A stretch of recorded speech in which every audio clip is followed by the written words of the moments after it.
Part 1, The Trip That Changed Everything. Posted by you/throwaway-wanderer, r/true off my chest. Alright, Reddit. I've been sitting on this story for months now, unsure if I should even talk about it, but after last night, I can't keep it in anymore. It's one of those things that sounds fake even when you tell it straight. I wish it was fake. God, I wish I could tell you I made this all up because I've been binge-watching too many true crime documentaries. But this happened to me. And ever since, I've been questioning if I'm even me anymore. So, for some context, I'm 29, male, living in the US. I've always been a restless type, the kind of guy who scrolls through cheap flight websites at 2 a.m. and convinces himself it's a good idea to book a random trip. That's how this whole nightmare started. I found a ridiculously cheap flight to a country I'd never been to before. I'm not going to say which one for privacy reasons, but think sunny beaches, chaotic markets, and the kind of nightlife that makes your friends go, dude, that's gonna be epic. At first, it was exactly that. I landed, checked into a small guest house in the center of the city, and immediately fell in love with the smells of street food, the sound of scooters zipping past, the way locals laughed loudly and gestured with their whole bodies when they spoke. I'm a photographer on the side, so I spent hours wandering alleys with my camera, shooting everything from stray cats sunbathing on rooftops to old men playing chess outside cafes. I made friends pretty quickly, or at least I thought I did. There was this guy named Tariq, who I met in a little bar near my guest house. He spoke decent English, wore this big gold watch that kept catching the light, and had that charming, too confident energy of someone who knows everyone. He introduced me to his cousin, Mo, who was quieter but had this sharp gaze like he was always sizing you up. Over the next few days, I kept running into them, by chance, which, looking back, I realize was probably not by chance at all. But at the time, I thought it was just one of those fun travel coincidences. They showed me around, took me to night markets I'd never have found alone, and even brought me to a little beach spot outside the city. I was having the time of my life, laughing, drinking, living in that temporary dream bubble that makes travel feel like another world. The night it happened, we were supposed to go to this club that Tariq swore was the best in the city. We met at the bar, had a couple of drinks, and I remember feeling slightly off. Not drunk, just fuzzy, like my body was lagging behind my brain. I told Tariq I might head back early, but he laughed and slapped me on the back. Come on, man, you can't leave yet. The night's just starting. The last clear memory I have from that bar is the music getting louder, my vision tunneling, and Mo leaning in to say something I couldn't make out over the bass. And then, black. Like someone hit a switch in my brain. When I woke up, I wasn't in my guest house. I was in a small, windowless room with concrete walls. There was a single bare bulb overhead, casting this sickly yellow light. My mouth was dry as sandpaper, my head pounding. I was lying on a thin mattress that smelled like mildew, and my backpack was gone. So was my phone. I shot up, panic hitting me like a freight train. The door was metal, no handle on my side. There was this slit near the bottom, like a mail slot, and that was it. I banged on the door until my fists hurt. Nothing. I screamed for help until my voice cracked. Still nothing. Hours passed, at least I think it was hours. Without windows or a clock, time was this stretchy, warped thing. Eventually, I heard footsteps. The slot opened, and a tray slid through with a bottle of water and some kind of bread. No words. Just footsteps fading again. This went on for I don't even know how long. Days? A week? The routine was the same, food twice a day, no talking, no explanations. My voice got hoarse from asking, "Why am I here?" over and over. The silence was worse than shouting would have been. One day, instead of the usual bread and water, they pushed through a small notebook and a pen. There was a note on the first page in broken English, "Right family. Tell them you okay." My stomach dropped. They wanted ransom. That's when the fear turned into something sharper, this realization that I was no longer just unlucky, I was a commodity. I wrote the shortest note I could, "I'm okay. Don't worry. Love you. I didn't want to give away anything, didn't want my family to panic more than they already would. I didn't even know if the note would reach them. After that, things blurred again. My sense of reality started to fray.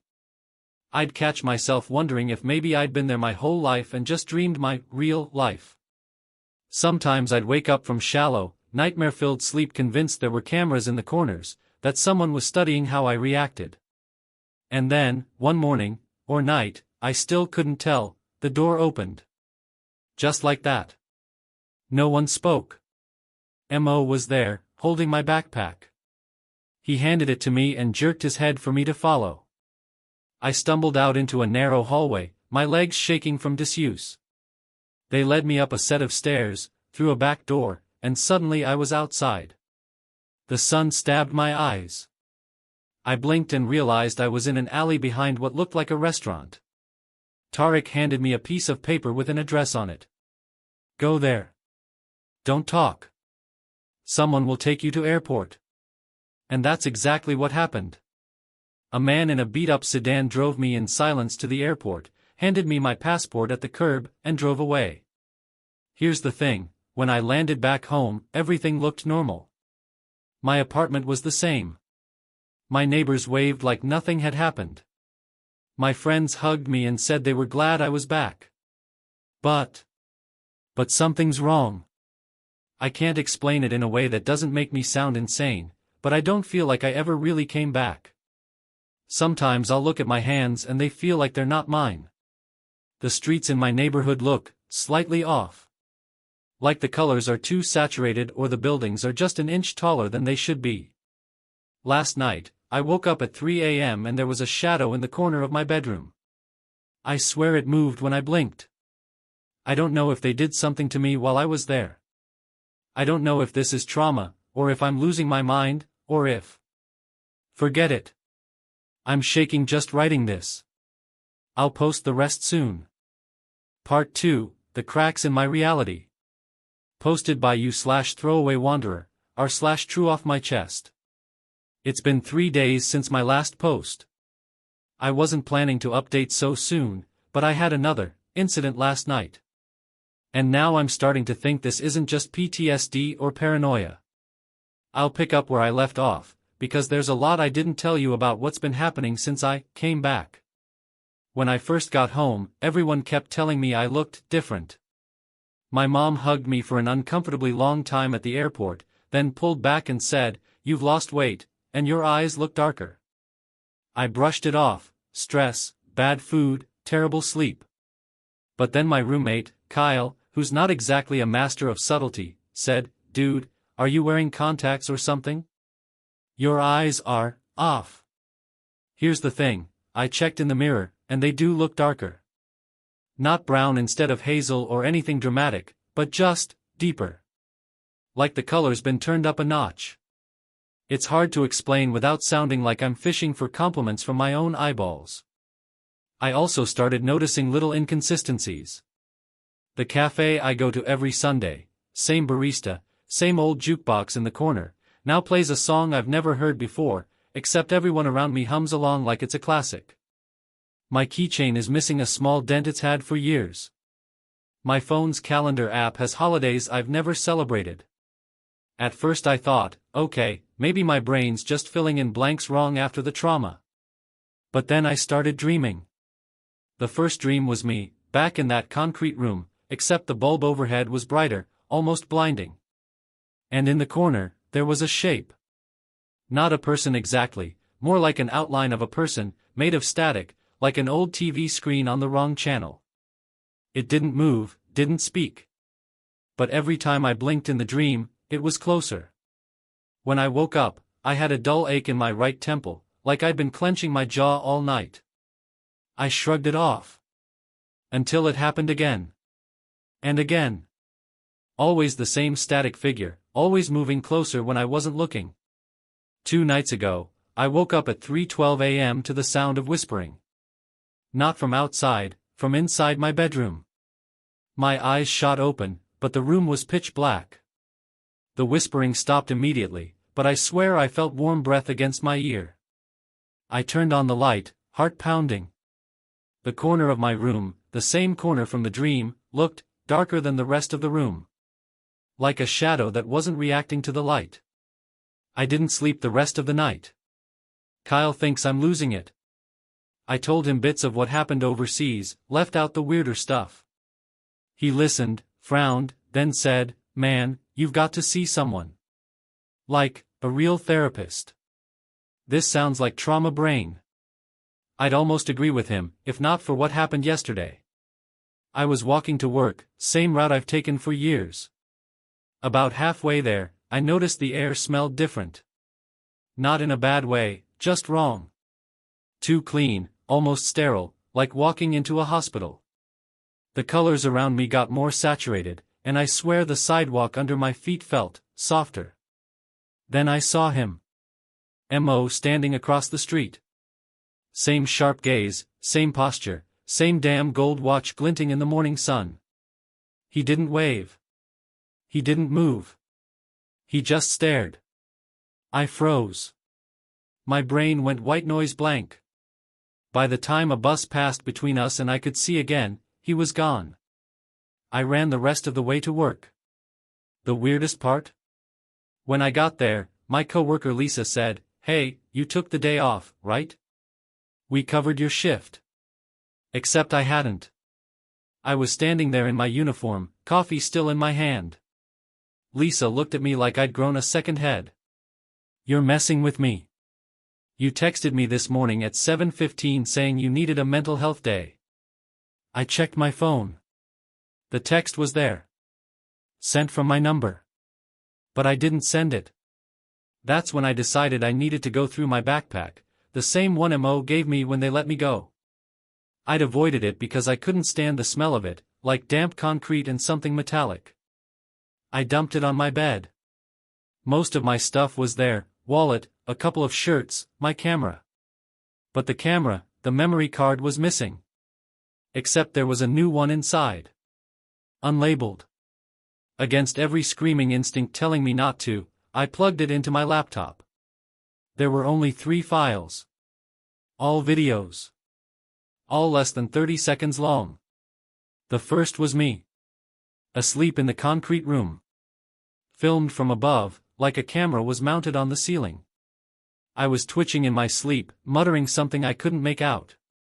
The second was me again, but in a different room. Bright white walls, no furniture except the bed I was lying on. There were wires on my temples. A man in a mask stood beside me, watching a monitor. The third was me, standing in what looked like my apartment. Except the walls were bare, and everything had this faint static ripple, like bad video compression. I was smiling in the video. And then I leaned closer to the camera and whispered. "It's not real." The video cut off. I don't remember recording that. I don't remember any of it. Last night, I barely slept. Every time I closed my eyes, I saw that static outline in the corner, closer than before. This morning, I swear my kitchen had one more cabinet than it did yesterday. I don't know if I'm back home, or in some kind of copy. I don't even know if I'm still me. I'll post part 3 soon. If I can. Part 3, The Thing Wearing My Face. Posted by you/throwawaywanderer, r/true off my chest. I'm not sure how much longer I can keep pretending everything is fine. When I wrote part 2, I thought I still had control, shaky control, yeah, but I was functioning. Now I think whatever's happening to me is accelerating. The dreams have changed. Last night, I was back in that bright white room from the second video. The wires were gone, but the air felt heavier. The static outline was there too, but now it was sitting in a chair, hands folded neatly. When I tried to move toward it, I realized I couldn't move at all. I wasn't tied down. My body just wouldn't listen. Then it spoke. Not out loud, in my head. The words didn't sound like a voice. They were more like someone placing fully formed thoughts in my skull. "You wanted to come home." I tried to scream, but my jaw wouldn't move. "We brought you home." I remember thinking, that's not home. And then it laughed, except it wasn't laughter, it was the sound of radio-static shifting frequencies. I woke up gasping, heart hammering so hard I thought my ribs would crack. The clock read 3:12 a.m. again. Same as before. This morning, I decided I needed answers. I called my mom, told her I was coming over. She sounded hesitant, like she'd been expecting this conversation but didn't want it. When I got there, she made tea, chamomile, my favorite, and sat across from me at the kitchen table. "Mom," I said, "I need you to be honest. Does anything about me seem wrong?" She didn't answer right away. She just stared into her mug. Then she said, "When you got back, you didn't hug me." "What?" "Yes, I did." She shook her head. "You smiled, but you didn't hug me. You used to hug me every time you saw me, even when you were mad at me. But this time, you just stood there.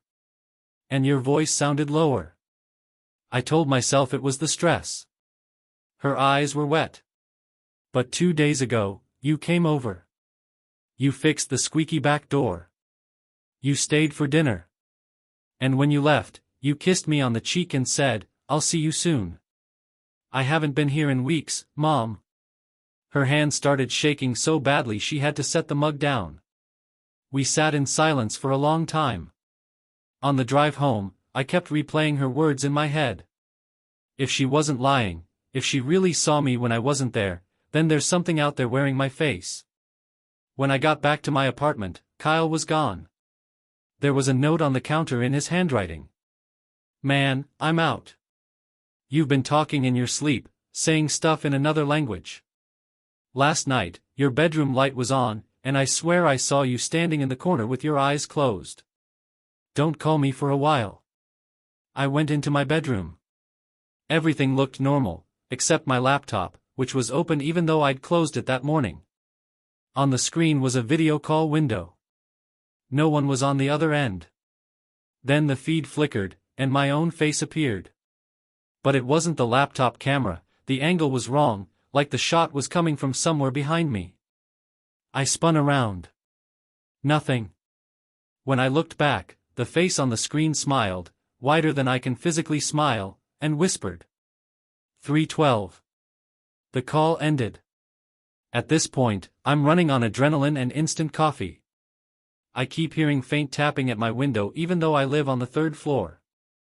I called the police this afternoon, tried to explain that someone might be stalking me, maybe even impersonating me. The officer on the phone said they'd send someone to check. 30 minutes later, there was a knock at my door. When I opened it, it was me.